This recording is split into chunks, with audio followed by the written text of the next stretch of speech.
Hello, ladies and gentlemen, and welcome to another webinar about sustainable consumptions.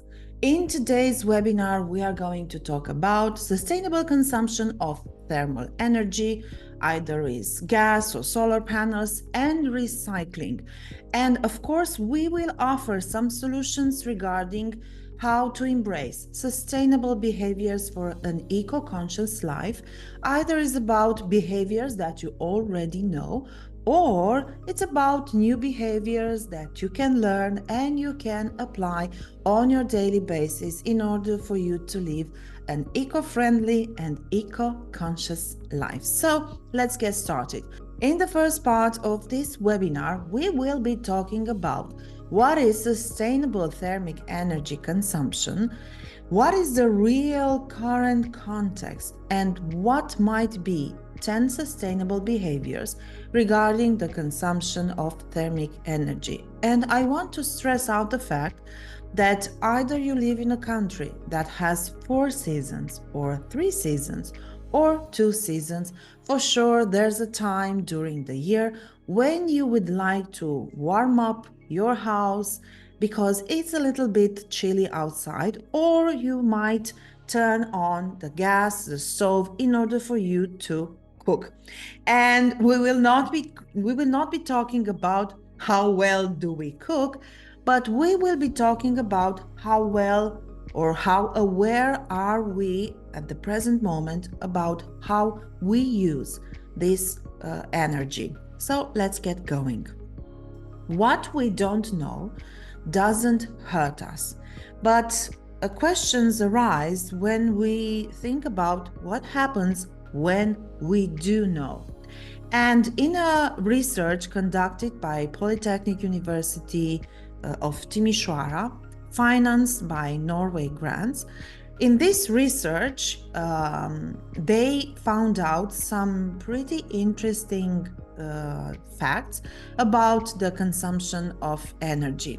And to reduce somehow this introduction, I want to tell you that this research was conducted amongst the students that live in Timisoara, that are students at Polytechnic University in Timisoara, and they live in university campus, and not only in the university, but they are all students. In this part of the webinar, we extracted a few of these of the graphics of this study that shows us how well do the students consume these resources. And we have some questions, interesting questions, and the graphs are in Romanian, so I will translate it for you. So the first questions that I extracted from this research: to what extent do you pay attention to the energy consumed in general? Either it's about water, electricity, heat, and so on. And to a very large extent, we see a percentage of 33.36%. So it's actually an impressive percentage, because that means that more than a quarter, a third actually, of responders are very aware of how they use this energy. In a medium extent, 43.26%.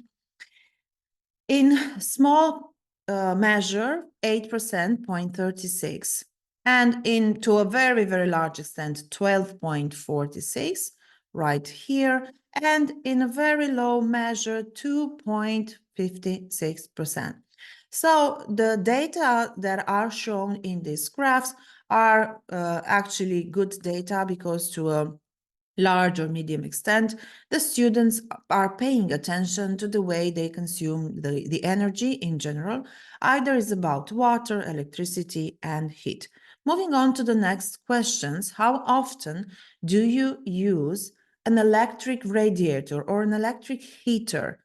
Because, you know, in foreign communist countries for a very long period of time, also in common households, but also in university campuses, There were a lot of problems during the winter time regarding the way that people was able to get that warm in their homes.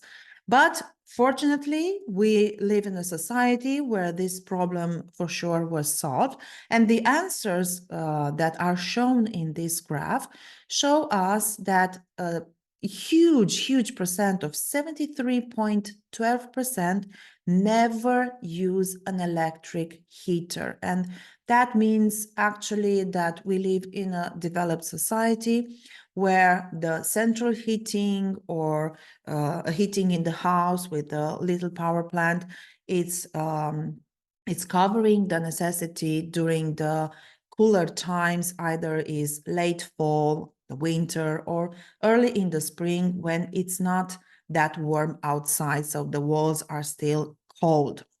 So we have a very good percentage here. And I want you to remember that this study was conducted among the students that live in university campus, but also other students that perhaps they rented a small apartment and they live outside the campus, but they are all students. So we have never use the radiator, the electric heater or the electric radiator, 73.12%. On the other hand, here in the right side of the graph, we have 13.31% of responders that said, I don't know, I don't want to answer, it's not the case. So in between them, if we make a simple calculation, we can see that there are still students that are using the electric heater 2.90% once or twice a week, 1.71% 3-4 times a week, 1.02% 4-5 times a week, on daily basis 2.30%, and 5.63% rarely than once a week. So maybe this is once a month, depending on how they like to be comfortable when it's the winter time. Moving on, how often do you use the heater cup? You know, those cups that we like to put the water in and heat the water in order for us to make tea, perhaps. 51.45% said that they never use this kind of cup. 7.59 on the right side of the graph. I don't know. I don't answer. Sorry. Okay. It's not the case. And 1.52 once or twice a week. 7.34 3-4 times a week. 2.65 4-5 times a week. 7.34 daily. These are the tea drinkers, I think. And 12.12% rarely than once a week. So I don't know how much electricity does this cup consume, but for sure we don't use it that much. So this question has a direct correlation to the way we consume thermic energy. And in Romania, almost every household has a gas central heating, or we have a central heating that manages to heat the households from the city that don't have this kind of gas central. But the students had to answer the questions. They set the temperature to the gas central heating or the central heating power plant, if they have such things, to 2022 Celsius degrees, because we live in Romania, we are in Europe, so we will use as a measure Celsius.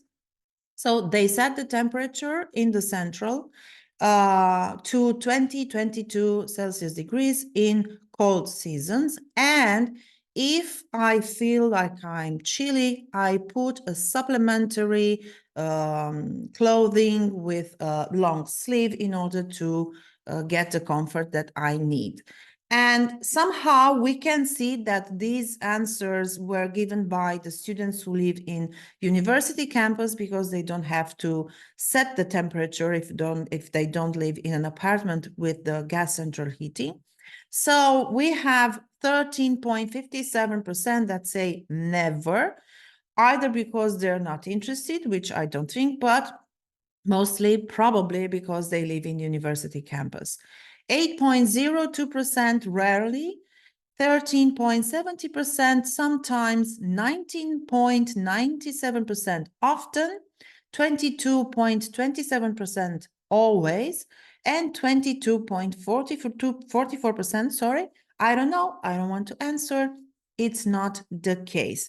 We might take into consideration the fact that these students, when they are in vacation, they are in holiday, spring holiday, winter holiday, they go home. And it's not that much about, and I want you to bear in mind this, it's not the question, it's not that much about where they live at the present moment, but it's about their behaviors and how they behave probably when they have to warm up during the winter time. So we have somehow a balance. It's obvious that we are still learning. And probably for some people, a temperature of 20, 22 Celsius degrees might be a temperature that is probably too low, because many people like to stay at 23, 25 Celsius degrees inside the house.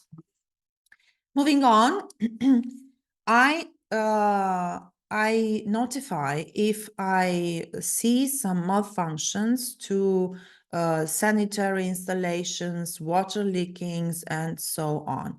And I want you to be aware of the fact that when we have water leakages, this do not apply only to our sinks or bathtubs or the water installation, but also when we have a gas central heating, it's important to realize if we lose water from one place or another.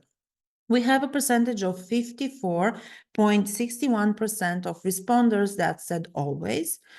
6.91%, I don't know, I don't want to answer, it's not the case. 17.66% often, 14.16% sometimes, 4.27% rarely, and 2.39% never.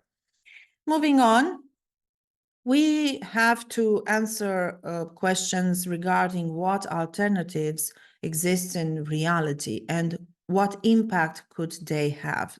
And if by now we analyzed the current context regarding some of the answers that students have given, it's important to realize if there is a different context, because when we answer to these questions, perhaps we think not only about what behaviors are we doing, but also what we can do differently. And we have actually also here, because if you had the curiosity to watch the other webinar regarding the water consumption and electricity consumption, and I talked about silent thieves, we also have silent thermic energy thieves in our radiators. And I know it might sound a little peculiar, but this is actually the hard cold truth, because we have silent thieves, we are not aware of them, we don't know about them, or unfortunately, sometimes out of the fact that we like to live in a comfort zone, we choose knowingly to ignore them. So let's see, what is this all about?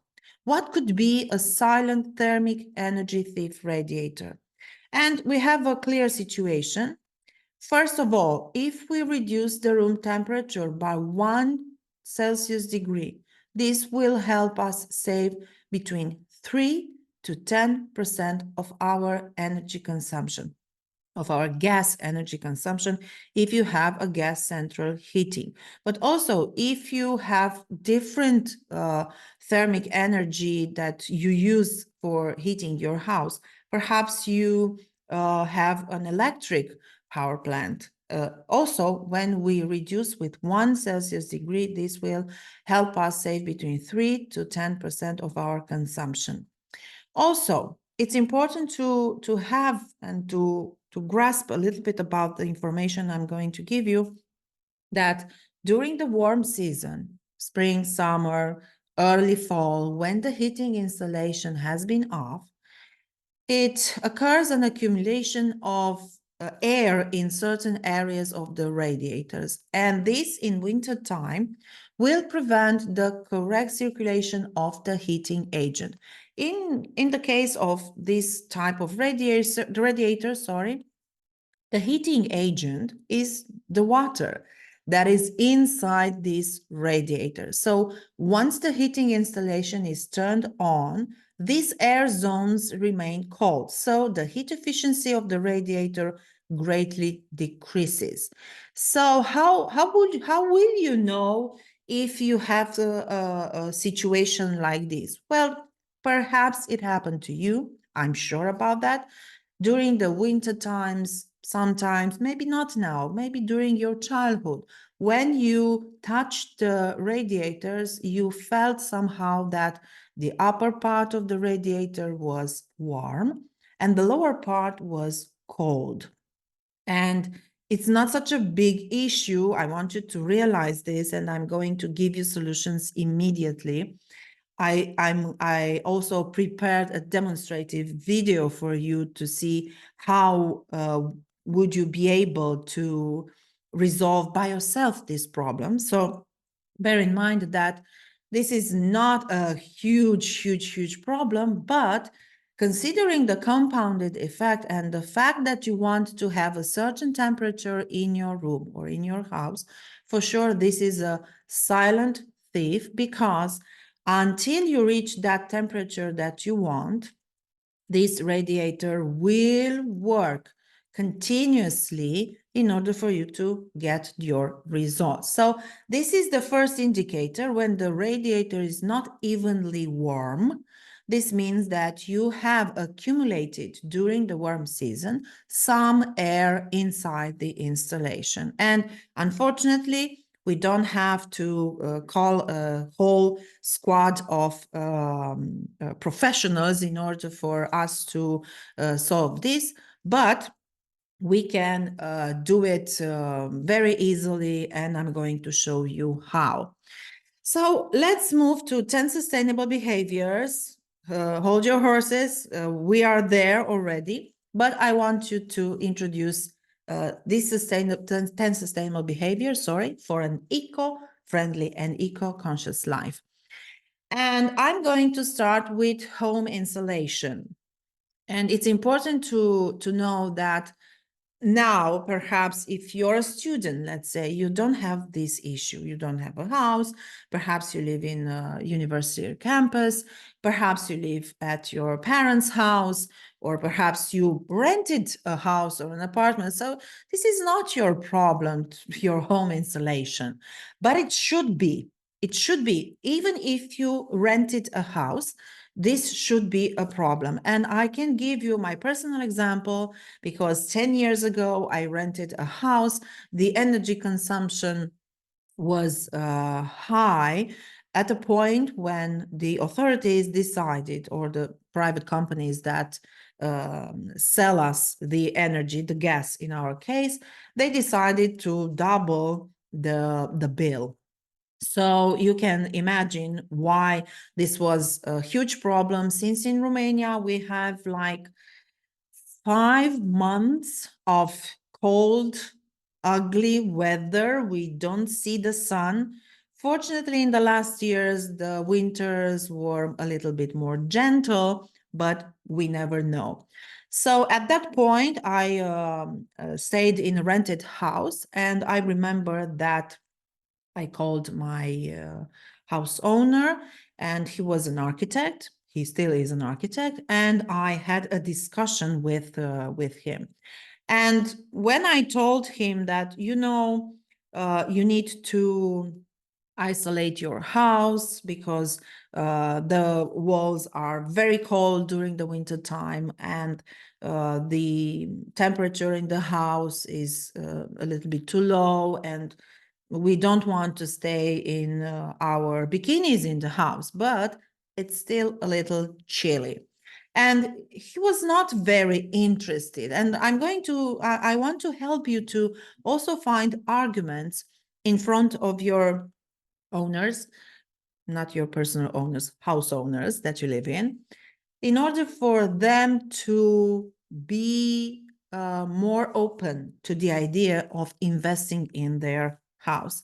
And actually, that was the card that I played, telling him that by doing this, the value of his house will increase, and also the fact that, considering the way the prices are increasing to construction materials, for sure, this will be more and more expensive.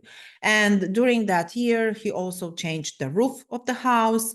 He isolated the roof, and also he isolated the entire house.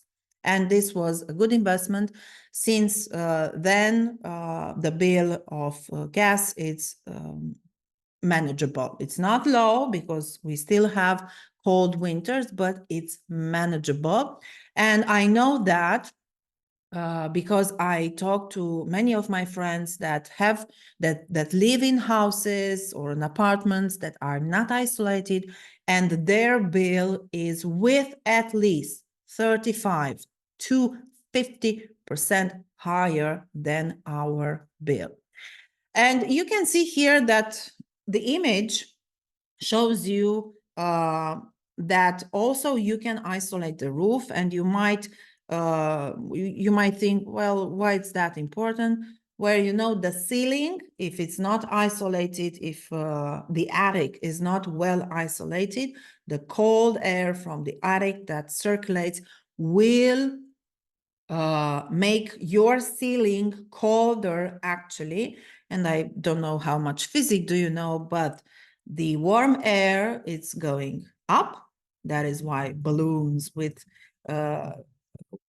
hot air are going up, and the cold air is coming down. It's the warm air, the hot air is lighter, while the cold air is heavier, and it's coming down in the room. Who's in that room? You are in that room.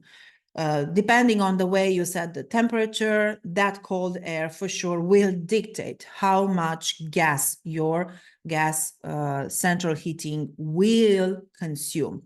So adding additional insulation to the attic and exterior walls will work just fine for you.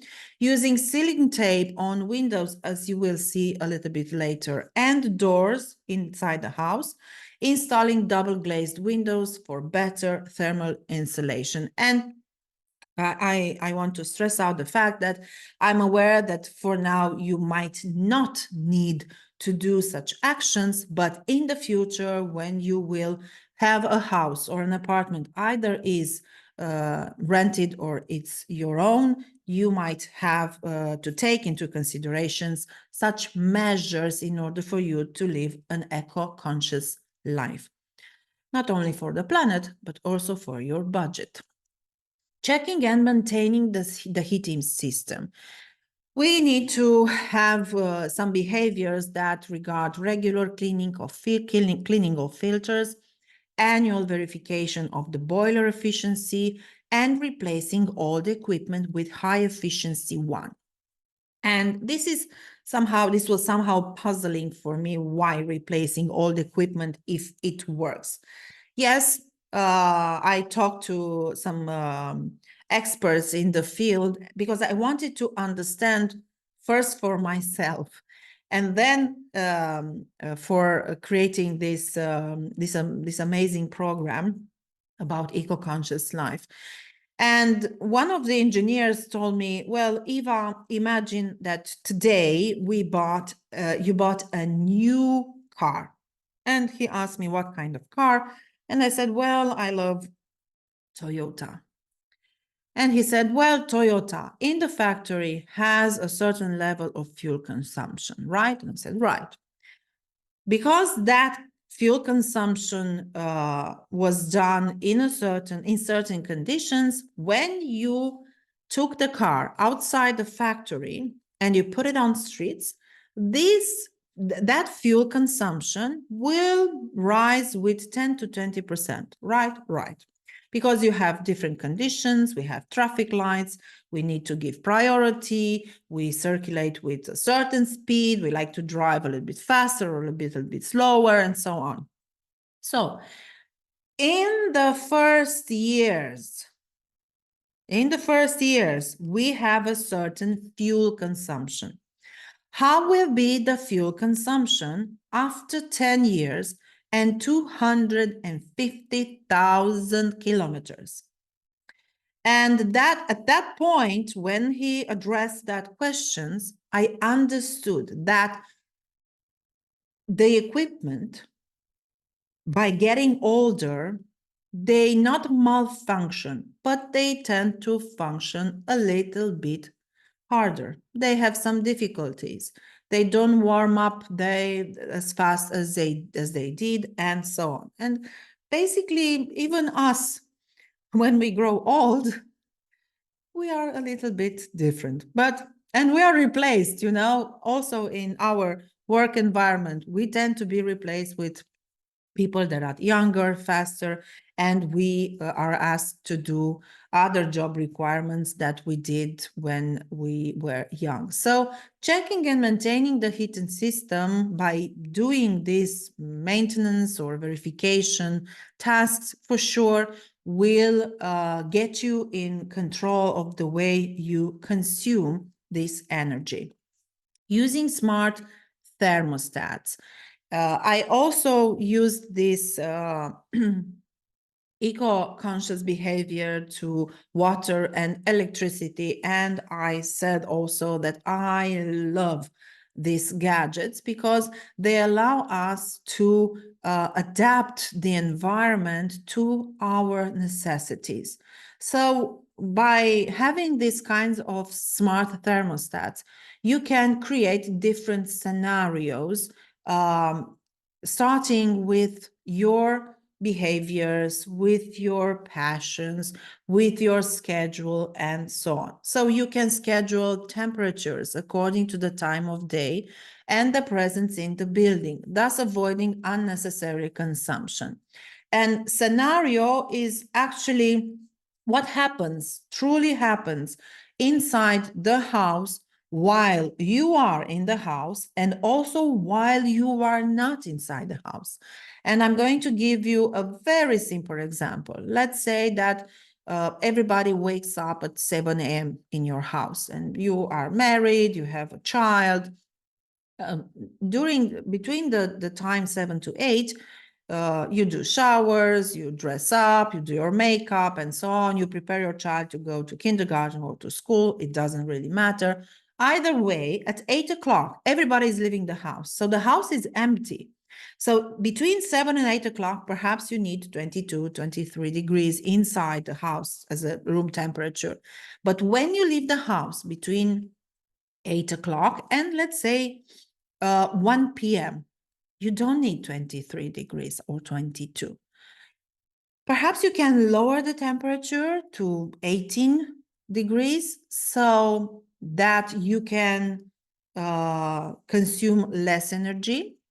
And somewhere around 12:30, you might set another scenario that the temperature in the room could rise between 18 to 22 degrees by 1 o'clock.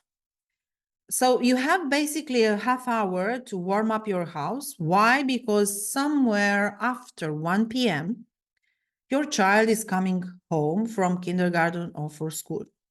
If you bring your child home around 4 o'clock or 5 o'clock, of course, you can set a different scenarios, but it's important to realize that you are in control, actually. And you can control this remotely because most smart thermostat can be controlled via smartphone, and this actually provides a maximum flexibility and control. Also, it provides if you change your plans and you don't want to come home at 4 o'clock, you come home at 3 o'clock because something happened, you finished your schedule earlier, and so on.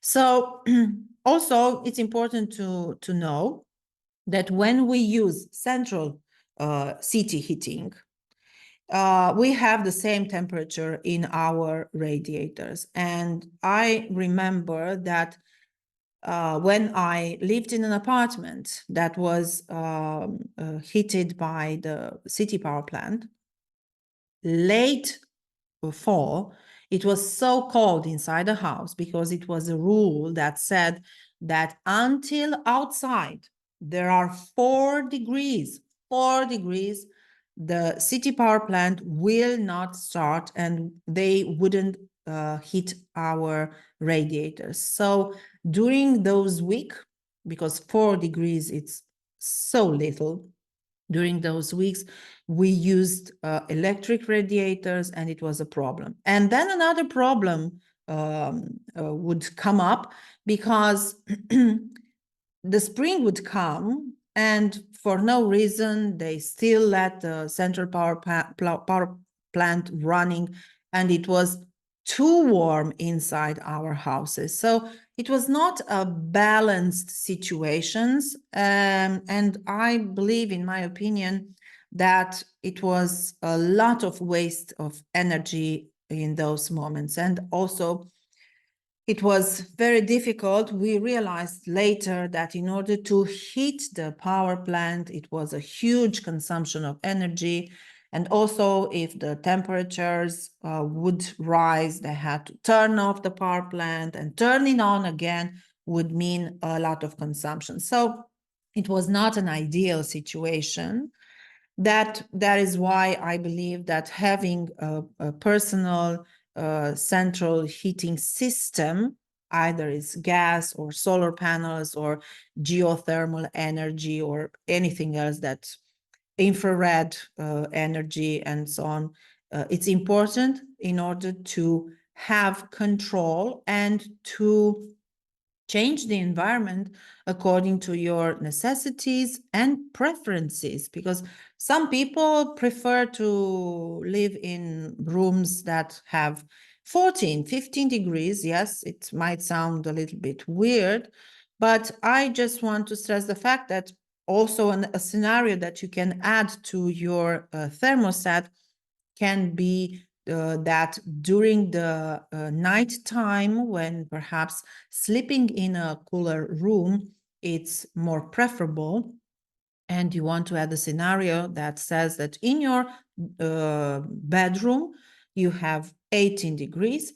Perhaps in your child's room, you have 20 degrees, and so on. So depending on your preferences and necessities, you can use these modern, innovative, beautiful gadgets to set your environment and to enjoy your level of comfort. Because I said earlier that being eco-conscious and living an eco-conscious life doesn't imply that we need to sacrifice our comfort, rather to choose to behave in a manner that helps us to consume the energy sustainable and correctly.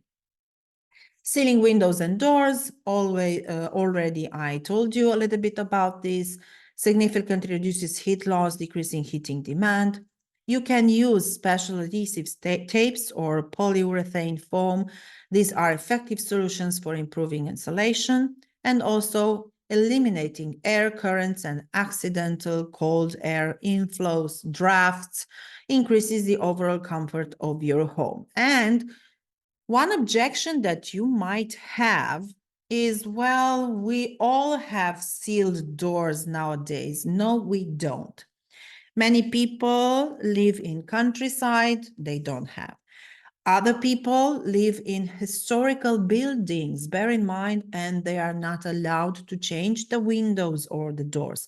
So they need to work with what they have and to adapt to the legal conditions that are required. So it's not the same rule for everybody, but we can apply some small changes. We can do some small investments in order to live a better quality life. Venting the heating installation, and somehow we managed to connect the dots. This is, I say, a magic key. Venting the radiators at regular intervals allows them to perform an effective circuit. And I want you to I want to remind you that you are not a specialist, you are not an expert. And depending on the way that you live, depending on the heating central that you have, you can or you can't do this. But most of the people can vent their radiators by themselves. It's very simple, and I will show you how it's done. I'm going to present you a little video, very simple video on how you do it. Bear in mind the fact that you have if you have a gas central heating, you have a certain pressure in the central heating, and you need to correlate these two. And you might say, well, already this is too complicated. No, it's not. Listen to me very carefully.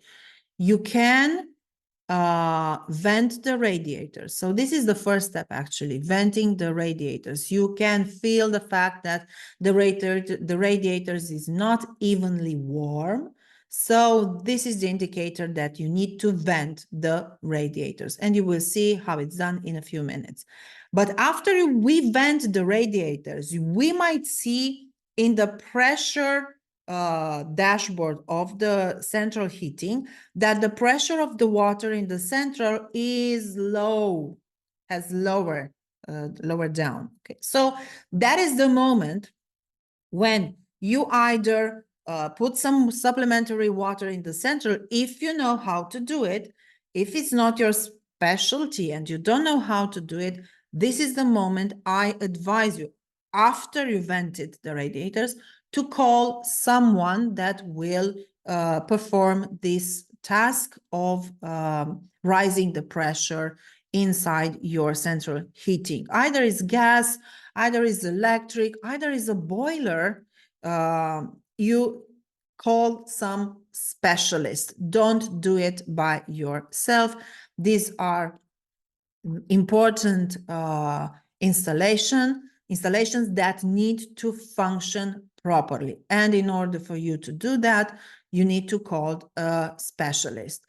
If you don't like to do this operation by yourself, you're afraid of having a puddle inside your house, don't do it. Call the specialist, but it is my pleasure to show you how you can be a small technician and how you can do this operation properly, because you might live in a house or in an apartment that is heated by a city central power plant, and you don't have to have any concerns about the pressure inside the power plant. So you can do this operation by yourself without any impact on that pressure that is in power plant, because there are an army of specialists that are supervising the pressure inside their power plant. So let's see the movie about how to vent the radiators correctly, and we will come back.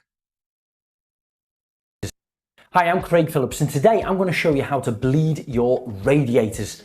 The simple tools you're going to need is a radiator key. You're just going to have to match this up with the little grommet end at the top of your radiator. Of course, you're going to need dust sheets on the bottom and a cloth. Now, some modern radiators, you don't actually use a radiator key to bleed them. They just have a small slot in them, so you can use a flat screwdriver. Now, the reason you're going to need to bleed your radiators is when they're not performing well. When you've got your central heating turned up to full blast, but you're not feeling the benefit out of the radiators. The simple test you need to do is feel them at the bottom. The likelihood they're going to be nice and hot around the pipe and where it comes in. And as you move your hand further up, it starts to get colder. By the time you get to the top, it's really cold. The reason that's happening is because that hot water cannot get up because you've got air trapped in there. That's what needs to be bled out. So you get your key, start to turn it, generally quite tight. Cloth on there. That's it. And half a turn now. I can hear the air now starting to come out of there. As that air is hissing its way out, that hot water is starting to rise up here now. I can feel the difference. Sometimes this can take 20, 30 seconds, sometimes a whole minute. You can still hear the air coming out. Remember, it's quite a large radiator. There's a fair bit of air in there.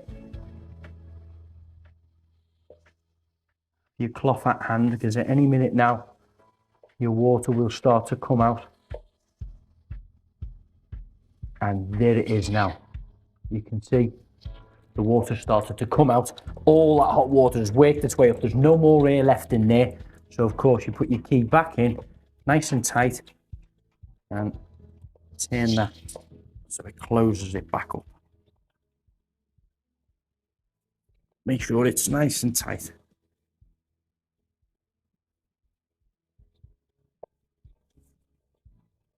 Double check that there's no more water coming out in there. Now that should work perfect. I can already feel the heat rising all the way to the top. Now you know, and it can be fun, you know. So now you saw how you can do this venting or air release, and it's okay. Curtains and blinds. Another sustainable behavior that we can choose to apply. Closing the curtains at night, it helps us keep the heat in. Opening them during the day, allowing the sun to naturally hit the space, especially if your windows are oriented to the south side of the buildings. If it is on the east side, then you will have you will have the sun up until 12 o'clock. If your windows are oriented to the west side, you will have the sun after 12 o'clock and so on. You also can use refractive blinds in summer to preserve coolness. So the blinds can be reflective, but also you can use reflective materials to put them in between the radiator and the wall where the radiator is installed, because the wall actually is a little bit colder. So when the radiator hits, that part in the back of radiator will hit the wall, and it's also a way we lose some of the heating energy. But if we put a reflective blind behind the radiator, we can preserve the energy. We also have ventilation control. We can use natural ventilation for cooling, not really air conditioning. And we can install ceiling fans to improve air circulation. And also ceiling air leaks around windows and doors prevents not only the warm temperature to be lost outside the house, but also will keep during the summer days the hot temperatures, hot air from outside to come inside the house. We also can rely on lighting management, and you might say, well, how is the light in direct correlation with the thermic energy? As I said earlier, perhaps you don't heat your house or cool your house with gas energy, but you do it with electricity.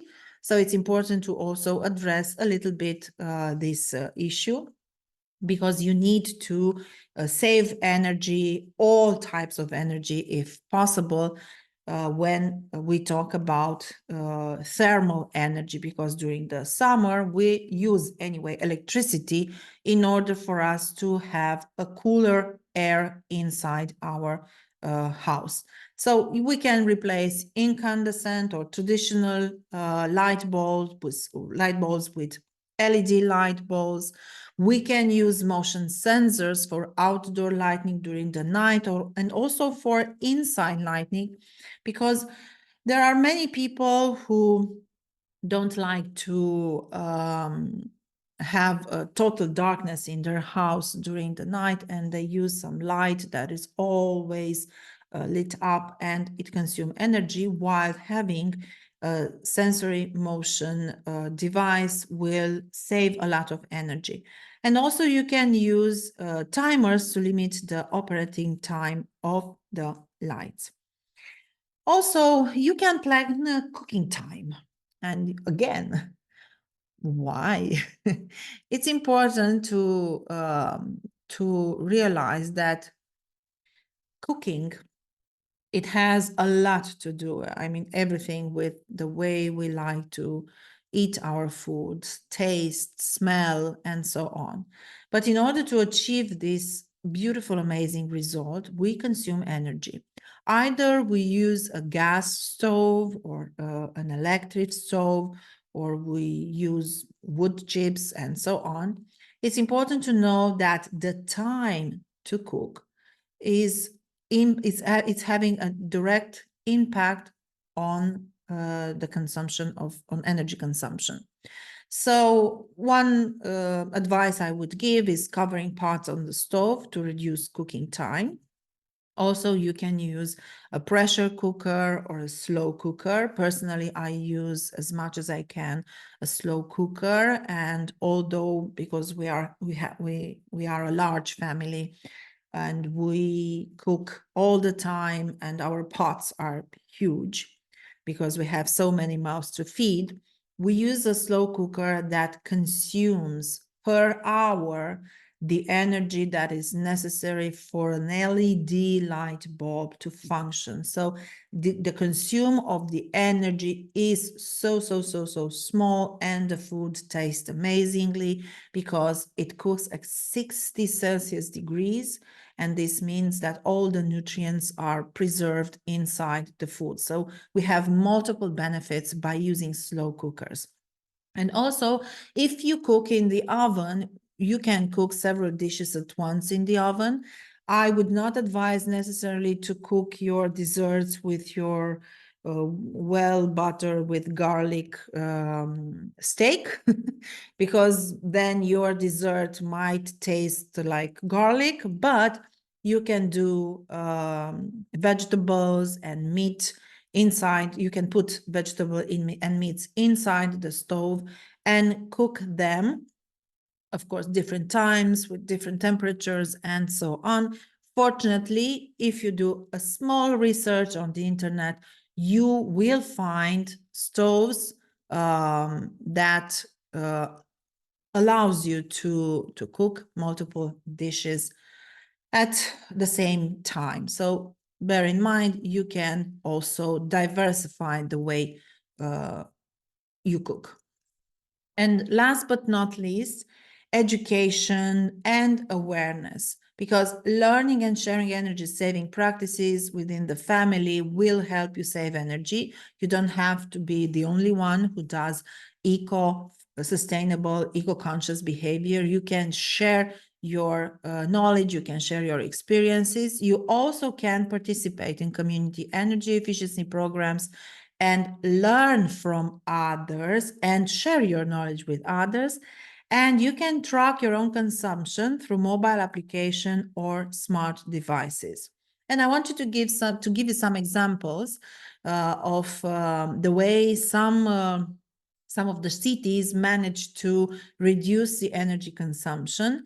And Freiburg city from Germany is well known as one of the most environmental friendly cities in the world, with a comprehensive and sustained approach to sustainability and energy efficiency. And this is actually a very good news, because we don't have to reinvent the wheel. It's enough to see, to look, to search what other people or what other cities or what other institutions have done in order for them to achieve sustainability and to reduce their energy consumption. Also, Google is committed to operating on 100% renewable energy and achieved this goal in 2017, becoming one of the largest companies buying renewable energy globally. So this includes solar and wind power that powers the data centers and offices. And through long-term contracts for the purchase of renewable energy, Google not only provides access to clean resources, but also supports the development of infrastructure for green energy. What measures were taken? Efficiency in data centers. You know that there is a lot of energy consumed. Google has developed and implemented technologies to improve the energy efficiency on its data centers. And these centers are some of the most efficient in the world nowadays, using 50% less energy than typical data centers. The use of advanced machine learning algorithms for data management and efficient service cooling significantly reduces the amount of energy required for their operations. What would be some of the conclusions by the end of this part of the webinar? The examples from Freiburg and Google demonstrate that implementing sustainable and environmentally responsible strategies is not only possible, also highly effective. These strategies lead to a significant decrease in energy consumption and a reduction in the carbon footprint, stressing that individual and corporate changes can have a major impact on the environment. Smart use of technologies such as energy-efficient heating systems, smart building management, and well-planned urban infrastructures plays a crucial role in optimizing energy consumption. Innovations in renewable technologies and energy efficiency can transform the way societies use resources, demonstrating that technological progress can and must go hand in hand with resource conservation. In both the Freiburg and Google examples, the success of sustainability initiatives has been enhanced by community engagement. And it's important to realize that they couldn't done it by themselves. They needed the involvement of everybody. So they relied on community engagement and the active participation of citizens and employees. Sustainability culture is built through education, awareness, and active engagement, highlighting the need for a collective effort to achieve meaningful change. Each of us has the power to influence change, starting with simple actions such as optimizing energy use in homes and offices, setting thermostats, proper installation of living spaces, and responsible use of electrical appliances are steps that each individual and household can take to contribute to a more sustainable future. And as I stressed out at the beginning of this webinar, you don't have to choose all 10 behaviors. You just need to choose one or two behaviors that you are comfortable with, and then try to apply those and see the results. Also, you can become a promoter of sustainability in your community by supporting or initiating projects that promote energy efficiency and the use of renewable energies, participate in local sustainability programs, promote green transport, and encourage the adoption of green policies at local and national level. And now let's get going to recycling and collective selection of waste. What does recycling mean? What is the real current context? And what could be 10 sustainable behaviors to recycle correctly? And I love this part of this webinar because I'm very passionate about this topic. And again, I want us to look first at some data and how do they look in theory and actually how they reflect the reality. And again, we talk about the research that was conducted by Polytechnical University of Timisoara, financed by Norway grants. at this study were involved students that study in at Polytechnic University of Timișoara, and they live in university campus, or they lived in other places, but they are students. But most of the responders live in university campus. And I will translate the questions from the following list. What do you consider that there are the three main environmental problems, and what do you consider to be most important? And we have 49.80% climate change, 61.90 huge amounts of waste, 62.50 air pollution, 24.60 maritime pollutions, 43.50 river, lakes, and underground water pollutions. Moving on to the next questions. What do you think you can do to protect the environment? 3.33% said that they don't know. On the other hand, we have, we have 2.47% to volunteer to eco actions, 2.39 to respect the rules that protect the environment, the rules that protect the environment, 2.13 to use as little as possible the car, to walk, to use common transportation, public transportation, 2.05 to behave responsibly towards the environment, 1.37% to participate to movements that involve tree planting, and 0.85% to keep clean the city and the house, to maintain the order and not throw the waste in places where is not permitted. I selectively collect household waste, 7.08%, never, 9.30%, rarely, a huge percent of 28.07%, sometimes, also a very beautiful percent, 27.30%, often, and 25.85% always. 2.39% answer, I don't know, I don't answer, it's not the case. I use a paper bag or a fabric bag or a biodegradable bag when I shop. 4.44% never, 13.05% rarely, 26.88% sometimes, 25.85% often, 26.88% always, and 2.90% I don't know, I don't answer, it's not the case. I refuse straws or plastic plates or cutlery, plastic cutleries.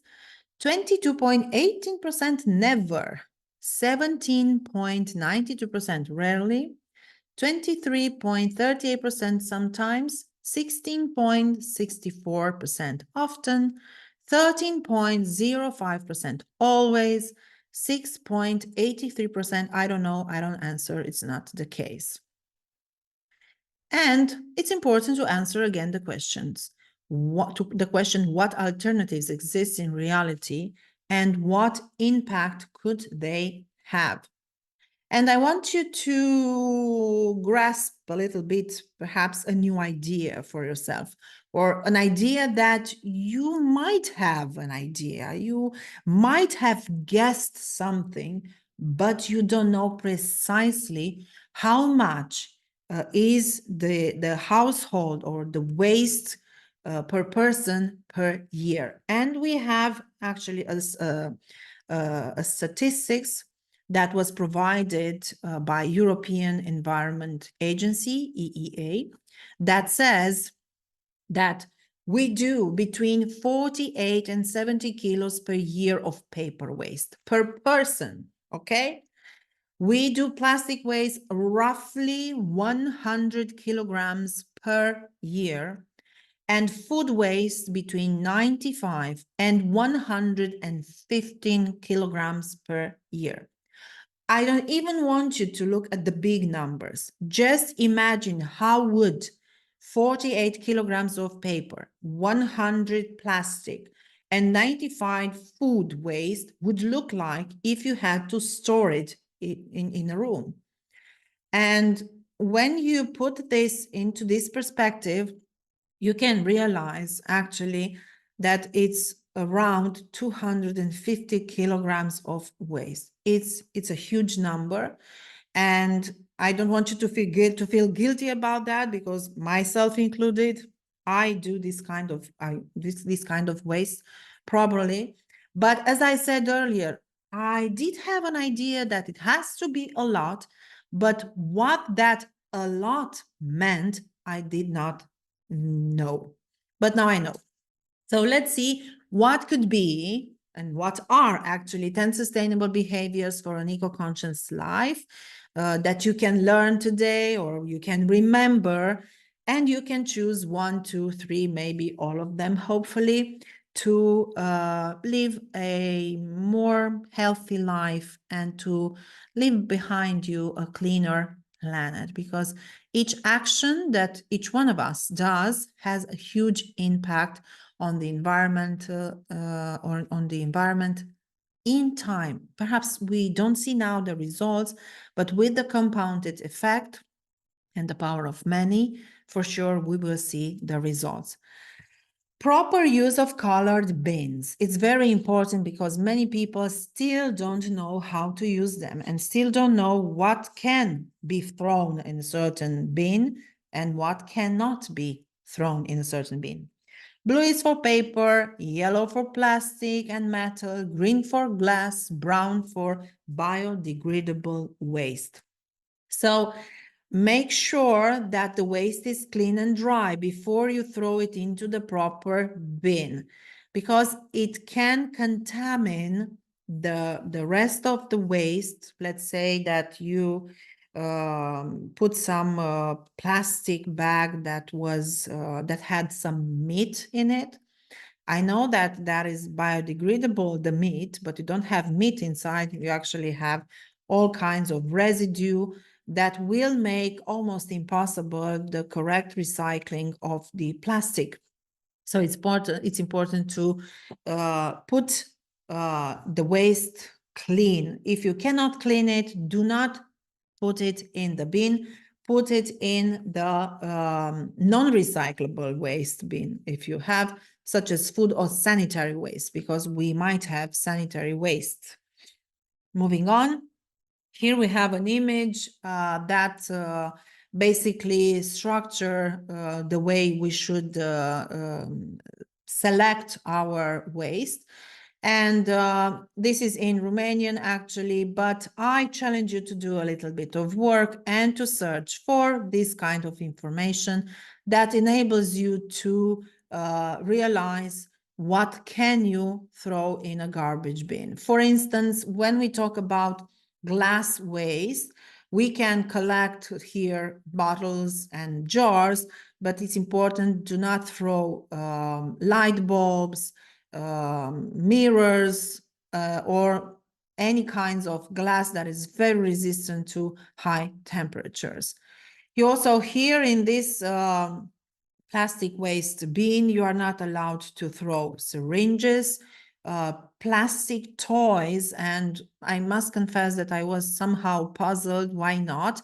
And then by looking at some of plastic toys in the toy stores, I realized that there is not only plastic inside of those, there's also metals, also all kinds of other materials that are not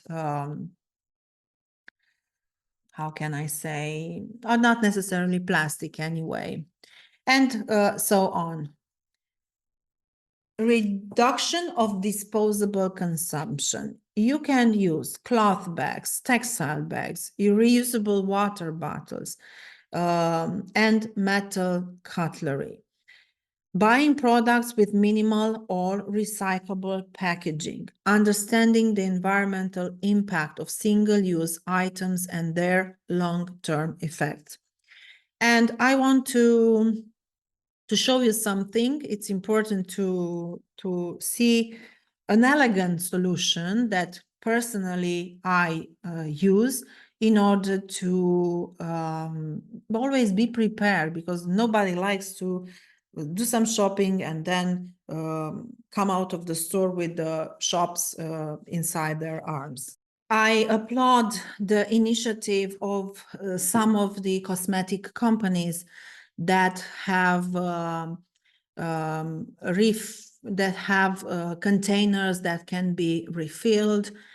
I will not give you the names of these companies. It's up to you if you choose this behavior, and to ask, actually, when you go to a store and you buy some items, to ask if they have refillable, because many times we don't know this information, and many times the answer was yes. So get that done, and I'm sure that you will pay less for those items. Shopping with your own bags, it's important. And I have two friends. That is why I say that you can adopt with the quote unquote. And I have this kind of bag. It's made of textile. I think I have 10 like this. And it's important that we also have a beautiful message on them and to feel good with the color, with the message. And fortunately, so many stores are selling this kind of items. If you have a small purse, I also have this item, and actually it's foldable. It has a zipper, and when I need to do some shopping, I just know that I have this on my purse and I can open it, unfold it, and when I don't need it anymore, I can fold it back like this roughly and put it back in my purse. So it's important to also encourage shops to offer environmentally friendly alternatives to plastic bags. Personally, there are years since I started to refuse plastic bags or paper bags for everything that they have to sell. And I have a small gesture that I encourage you to choose to do starting from now. Everybody has a little shops at the corner of their area where they live. Always say corner shop. And you go there to buy some water, some coffee, something sweet, some bread, some anything, things that you need at a moment. And I remember I go to this corner shop to buy some cream for my food, and they have plastic container where they put this cream, and it's not very pleasant, if you ask me. And I chose to have a glass seal container. And every time when I go to shop cream, I take this glass container with myself and I ask the lady from the store to fill the glass and to leave the plastic container aside. So it's a small gesture that you can do. Also, you can compost organic waste. And I have to confess that I did not know how to do that. So you can create a compost in your garden or use a container for composting. You can collect fruit, vegetable waste, eggshells, and other biodegradable materials separately. Also, you can use the resulting compost to improve the soil in the garden, providing nutrients and improving the soil texture.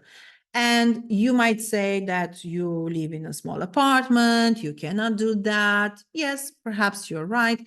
As I've said earlier, you don't have to embrace all these behaviors or to do all these changes if it's not the case. But when it'll be the case, and probably sometimes it'll be the case, it's important to know that you have this alternative of the usage of biodegradable materials. Unsubscribing from printed promotional materials. I don't know about you guys, but here for everything they have a little magazine, they have brochures, they have flyers, they have all kinds of promotions. And it's something that you can do actually. You can opt out of direct mail. You can contact companies to stop sending physical catalogs, brochures, or magazines. Nowadays, everybody has a website, everybody has a landing page, everybody has an email list. So if you want to be informed with the new products, promotions, and so on, you can reach out to these companies and ask them kindly to stop sending you paper catalogs, brochures, or magazine. You also can register to receive invoices, letters, and other communications materials in electronic format. It'll save a lot of these trees that paper is made of. Use of recycling applications. We live in app era. So you can use apps to show you where are the closest recycling points. You can use some applications that will allow tracking the amount of recycled materials. You can challenge yourself to recycle a certain amount. Applications can provide information and advice on how to properly recycle different materials, because many of the unbalances that we see are done by our lack of knowledge and many times ignorance, I have to be honest. And you can see in this image that not only it allows you to see where is the closest recycling point, but also you can see that any recycled 135 bottles that resulted in 10 donated blankets. And I think that this is one of the most important things nowadays, to see not only, or to be responsible not only for the way we recycle or we do a selective selective sorting of the waste, but also to realize that our changes in our behaviors, this recycling has an end result that helps somebody or somewhat. And this app for sure does this. Repairing instead of throwing away. Encouraging repairs. Choose to repair appliances, clothes, or furniture instead of replacing them. Using local repair services, and this will enable you to support local businesses that provide repair services.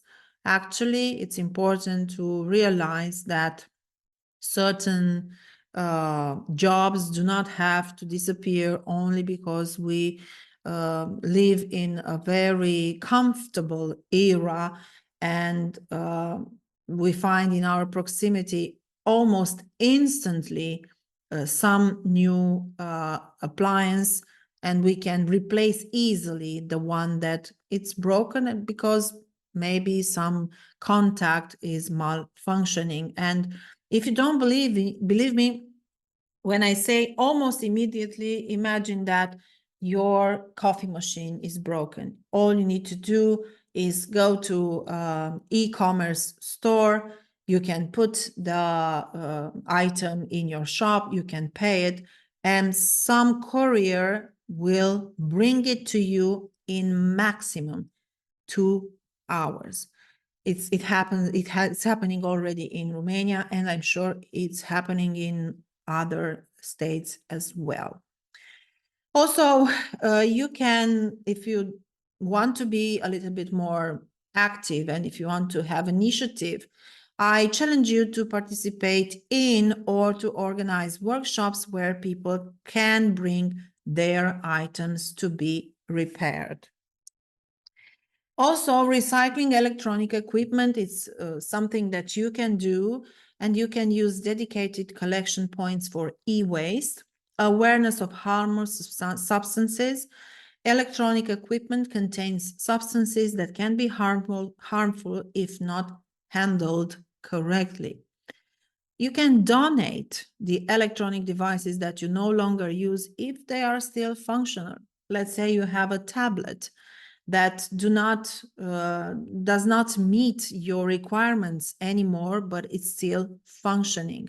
And you realize that if you want to sell it online or offline, there's not so much that you can obtain on it, but you can donate it. Do not throw it away, because someone else will enjoy using that device. And I remember a moment when I had a tablet, a Samsung tablet, and I switched to an Apple tablet.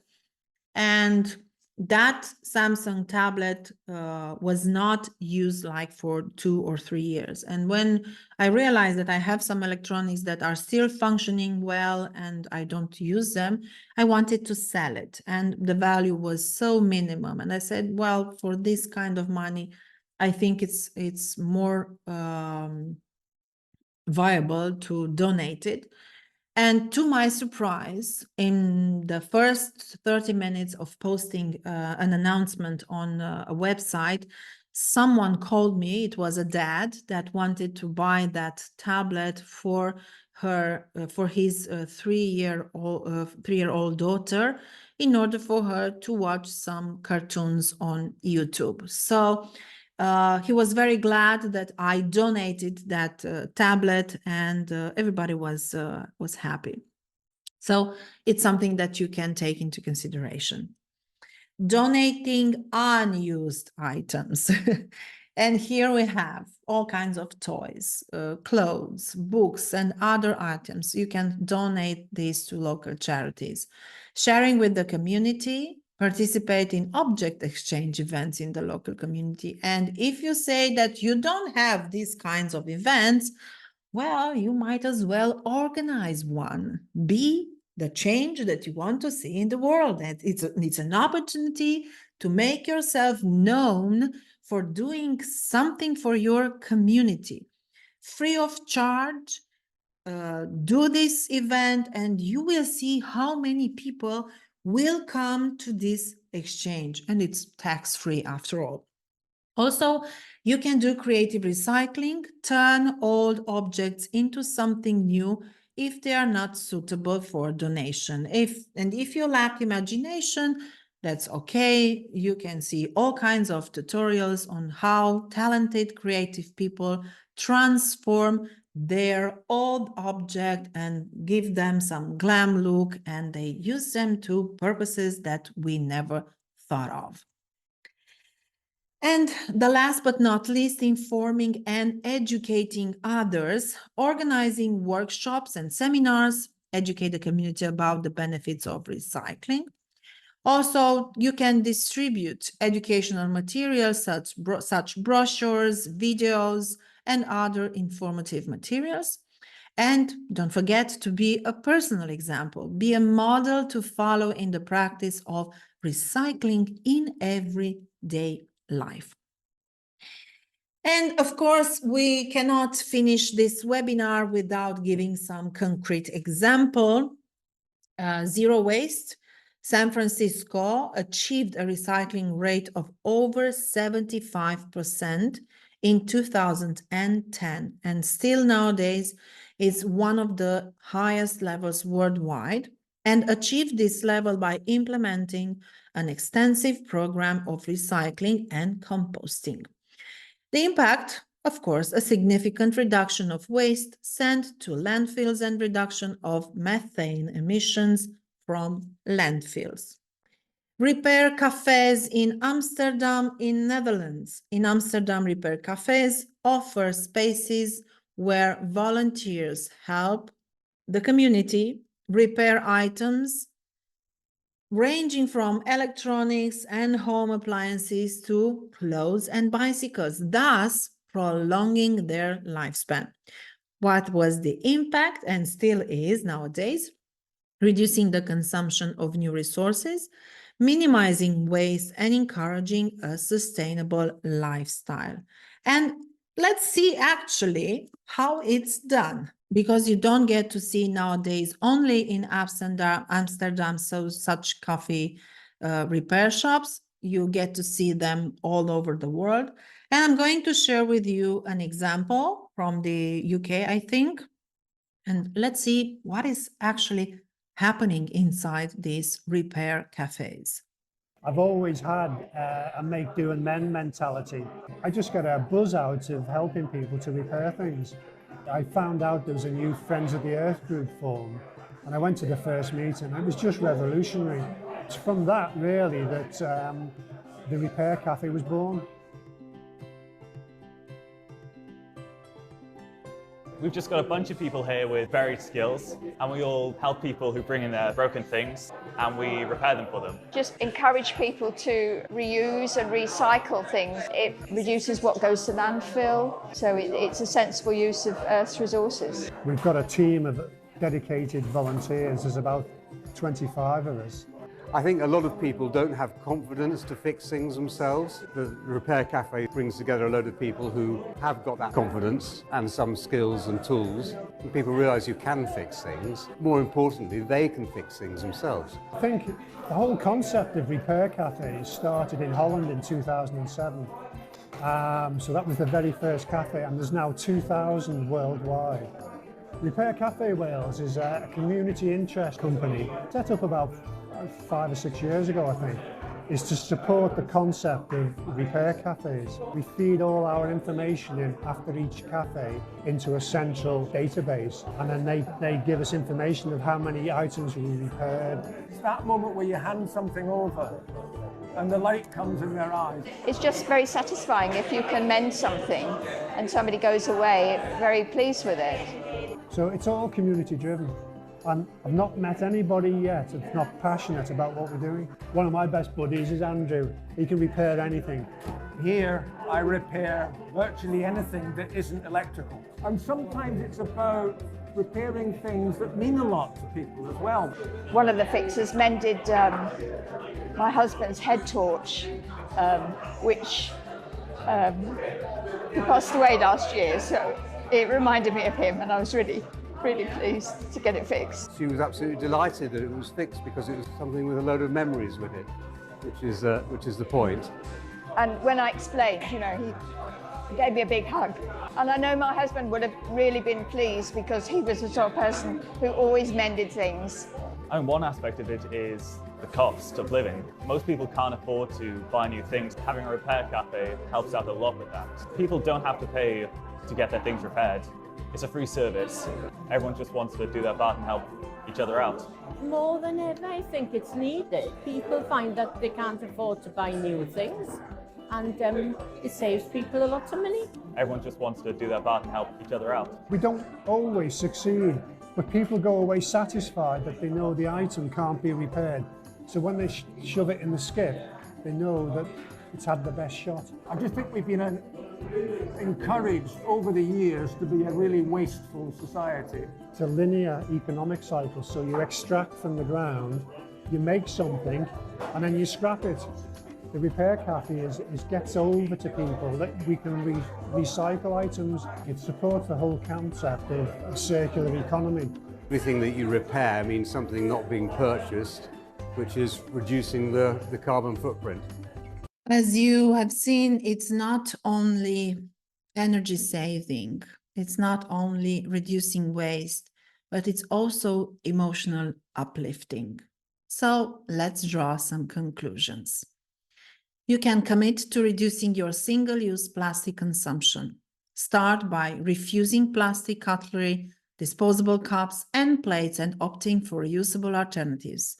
This simple but consistent change can have a major impact on reducing plastic waste. Participate in or organize educational and awareness events in your community, whether it is an object repair workshop or a recycling seminar, or a community cleaning activity. Active involvement helps to spread sustainable practices and increase collective environmental impact. Remember, those who do not respect small values do not deserve big ones. And through simple gestures, we create great changes.